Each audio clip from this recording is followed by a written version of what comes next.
मागणारा इतका हुशार पाहिजे, देणाऱ्याला बी कळलं सुधारलं नाही पाहिजे. एका माणसाला देव प्रश्न झाला ना, काय मागायचं माग म्हणलं. ते काय म्हणलं, माऊली भाऊ उद्या भेट मला. काय म्हणलं, आणि घरी गेलो आईला विचारलं, आई उद्या मला देव प्रसन्न होणार आहे काय मागू. बापाला विचारलं, दादा उद्या मला देव प्रसन्न होणार आहे काय मागू. बायकोकडे गेला, उद्या मला देव प्रसन्न होणार आहे काय मागू. बाप म्हणला 2-3 किलो सोनं मागू. माय म्हणली मी 2 डोळ्याने आंधळी, मला डोळे मागून घे. आणि बायकोकडे गेला, बायको म्हणली, बायकोला विचारलं काय मागू देवाला. ते म्हणली एका तुम्हाला सांगायचंय का, 4-5 वर्ष आपल्या लग्नाला झाली.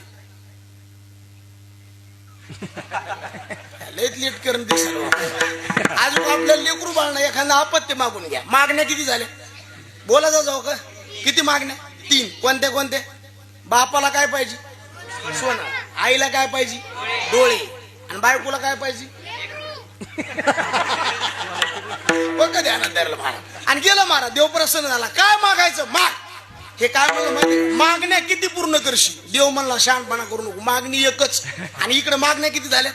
पण याने डोकं कसं लावलं बघा. हे देवाला काय म्हणलं माहितीये का, माझ्या आईला उघड्या डोळ्यांनी सोन्याच्या पाळण्यात नातू बघायचा. ज्याला कळलं त्याला धन्यवाद, ज्याला नाही कळलं ते उद्या प्रसाद घेऊन घरी जा. विठ्ठल